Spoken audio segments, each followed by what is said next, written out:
नमस्कार दोस्तों, आज मैं आपके सामने माता वैभव लक्ष्मी की कहानी के अलावा एक और सत्य घटना लेके आई हूँ।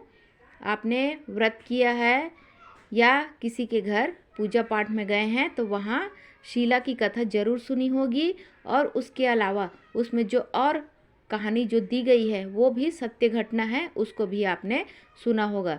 लेकिन ये मेरी आंखों देखी एक सत्य घटना है जिसके बारे में मैं आज आपको बताना चाहूँगी। तो चलिए शुरू करते हैं। एक सोना नाम की वो टीचर थी। उनका पति भी अच्छी नौकरी में था। दोनों का जीवन बहुत अच्छे से चल रहा था। उनके 2 बच्चे थे, वो भी छोटे छोटे थे।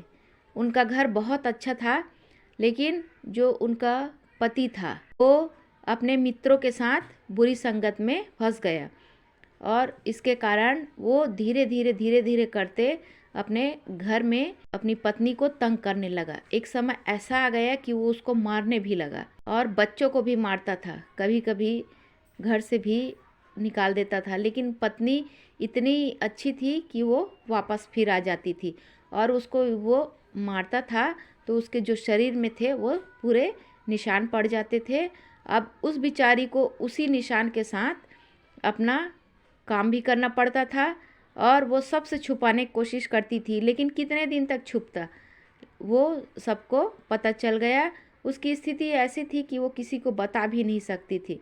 लेकिन वैभव लक्ष्मी के लिए उनके मन में बहुत ही ज़्यादा श्रद्धा थी। अब वो उसी इस दुख के कारण उसको इतनी वो खाना वाना भी ठीक से नहीं खाती थी, जिसके कारण से उसका तबीयत भी खराब होने लग गया। अब इसका प्रभाव सभी तरफ से उनके बच्चों पर, काम पर, घर पर, सभी तरफ पड़ने लग गया। वो बहुत परेशान हो गई।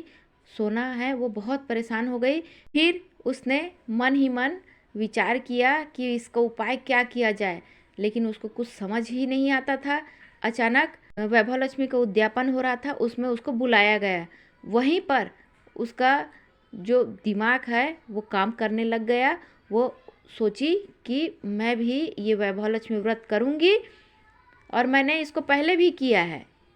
इसी कारण हमारी गृहस्थी इतने अच्छे से चल रही थी, और पता नहीं क्या हो गया। तो वहीं पर वो विचार की कि 7 शुक्रवार तक वैभव लक्ष्मी व्रत मैं करूँगी, और जितनी सुहागिनें हैं मैं 7 सुहागिन को खिलाऊंगी। उनको अपनी इच्छा शक्ति के अनुसार मेरे से जो बन पड़ेगा मैं उनको दूंगी। तो इस तरह से वहीं पर बैठे बैठे उन्होंने संकल्प लिया। जैसे ही वो घर में आई, उसके बाद से वो माता को याद ही करते रहती थी। फिर शुक्रवार का दिन आया, अपने काम से वापस आई वो। उसके बाद घर में तो वैभव लक्ष्मी का उसको उद्यापन में गई थी, तो उसको जो पुस्तक दी गई थी उसको सामने रखी। रखने के बाद वहाँ कलश और मुट्ठी भर चावल का ढेर करके उसके ऊपर रखी। सोने का एक अंगूठी रखी और दीपक रखी, लाल रंग का भी फूल रखी। जो विधि विधान रहता है वो उसके साथ वो पूजा की। और जब माता लक्ष्मी का पूजा कर रही थी उस समय वो बहुत रोई कि मेरे साथ ऐसा क्या हो गया जिसके कारण ये सब चीज़ हो रहा है। उसके बाद जैसे ही वो पहला शुक्रवार की, दूसरा शुक्रवार की, दूसरे शुक्रवार को ही उसका प्रभाव दिखने लग गया। उसका जो पति है वो धीरे धीरे थोड़ा सा शांत हुआ। पूरा तो ना हो पाया, लेकिन थोड़ा सा शांत हुआ। ऐसे करते करते तो उसको बहुत अच्छा लगने लग गया। उसके बाद वो अपनी हर बात माता वैभव लक्ष्मी को बताती थी। अब ऐसे करते करते 7वां शुक्रवार जब आया तो उसने मन से उद्यापन किया, और 7 सुहागिन स्त्रियों को साड़ी, बिछिया, बिंदी, सिंदूर, चूड़ी, ऐसे करते हुए वो पूरी जो श्रृंगार का सामान है एक एक सुहागिन को दी।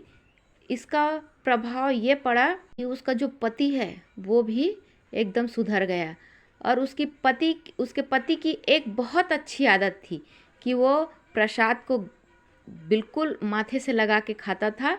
और वो जो कहीं कहती सोना कि मुझे मंदिर ले जाओ, तो वो चाहे कैसे भी स्थिति में रहे, अपना भले मंदिर के अंदर नहीं जाता, लेकिन पत्नी को जरूर लेके जाता था। ये उसकी बहुत अच्छी आदत थी। तो वो हर शुक्रवार को अपने पति को प्रसाद खिलाती थी और उस प्रसाद का असर भी दिखा। इस तरह से 7वें शुक्रवार के बाद से धीरे धीरे उसका सुधार होना शुरू हो गया। अब वो अपनी पत्नी को नहीं मारता था, बच्चों को भी नहीं मारता था और धीरे धीरे उन्होंने ऐसे ही कई और मकान खरीद लिए और जो मकान जिसमें रहते थे उसमें भी बहुत सारे सामानों को सजा दिया। धीरे धीरे वो सब सामान खाली हो चुका था, लेकिन वो फिर से पूरा भर गया। आज दोनों अच्छे जॉब कर रहे हैं और ये जो प्रभाव है उसको देखकर जो आस पड़ोस की महिलाएं हैं वो उनसे आके पूछी। उसके बाद उसने बताया कि ये ऐसा ऐसा हुआ है, तो वो जो बाकी महिलाएं हैं वो भी उनका देखा देखी वो भी व्रत करने लग गई। ऐसे ऐसे करते करते और उसको कोई भी इस व्रत को करते थे तो उसको ज़रूर उद्यापन में बुलाते थे। तो ऐसी महिमा है माता वैभव लक्ष्मी की, ये सत्य घटना है। तो आप भी जब भी ये व्रत करें या किसी मुश्किल में हो तो ज़रूर माता लक्ष्मी से बात करें बैठ के और अपनी जो दुख है उसको बताएं और पूरी श्रद्धा के साथ यह व्रत करना चाहिए। बोलो वैभव लक्ष्मी माता की जय।